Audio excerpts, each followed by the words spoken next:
রাজধানীর মতিঝিল সবুজবাগ এলাকার শীর্ষ সন্ত্রাসী তানিম রেজা বাপ্পি সহ তার 4 সহযোগীকে গ্রেফতার করেছে পুলিশ।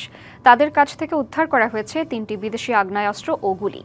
পুলিশের একটি সূত্র জানিয়েছে, কলকাতায় পলাতক অপরাধী শীর্ষ সন্ত্রাসী মোল্লা মাসুদ, ইখতিয়ার এবং দুবাইয়ে পলাতক জিসান বাণিক গ্রুপের সঙ্গে যোগাযোগ রক্ষা করে বিভিন্ন অপরাধমূলক কর্মকাণ্ড পরিচালনা করে আসছিল বাপ্পি। গত কয়েক মাস ধরে রাজধানীর মতিঝিল সবুজবাগ এলাকায় নানা অপকর্মে বাপ্পি ও তার সহযোগীদের জড়িত থাকার তথ্য আসছিল পুলিশের কাছে। সবশেষ তারা মতিঝিল থেকে এক ব্যবসায়ীকে তুলে নিয়ে যায়, যা ধরা পড়ে সিসিটিভি ফুটেজে। পরে গুরুতর আহত অবস্থায় সবুজবাগ এলাকা থেকে ওই ব্যবসায়ীকে উদ্ধার করে পুলিশ।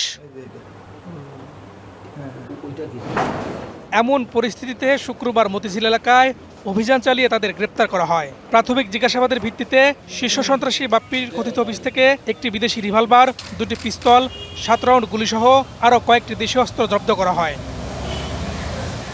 বাপ্পি আরেক শীর্ষ সন্ত্রাসী ইখতিয়ারের ভাগ্নে এবং জিসানের ঘনিষ্ঠ সহযোগী হিসেবে পরিচিত। 2002 সালে দুবাইয়ে থাকা শীর্ষ সন্ত্রাসী জিসানের সহযোগী হিসেবে মতিঝিল এলাকায় কার্যক্রম শুরু করে বাপ্পি। রাজধানীর মতিঝিল সবুজবাগ এলাকায় টেন্ডারবাজি, প্রভাব বিস্তার, ভয়ভীতি প্রদর্শন সহ বিভিন্ন অপকর্মে জড়িত ছিল বাপ্পি।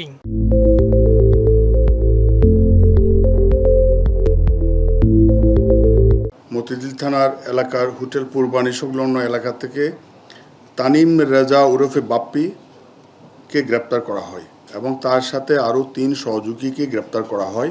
মতিঝিল সবুজবাগ এই বেল্টে আপনার এই কার্যক্রমগুলি চলমান রেখেছিল, সন্ত্রাসী কার্যক্রমগুলি। সন্ত্রাসী বাপ্পির বিরুদ্ধে হত্যাচেষ্টা, অপহরণ, মাদক ও নারী নির্যাতন সহ বিভিন্ন থানায় অন্তত 7টি মামলা রয়েছে। তার নামে মোট 7টি মামলা আছে চলমান। তো এর সাথে আরও এই 2-3টা মামলা সংযুক্ত হবে। এর আগেও বিভিন্ন মামলায় তাকে গ্রেপ্তার করা হলেও জামিনে বেরিয়ে আবারও অপরাধমূলক কর্মকাণ্ড চালাতো বাপ্পি। ঢাকা শহরের আইনশৃঙ্খলা রক্ষা করার জন্য আমরা যে সার্বিকভাবে টিম ডিএমপি হিসাবে অপারেশন পরিচালনা করতেছি।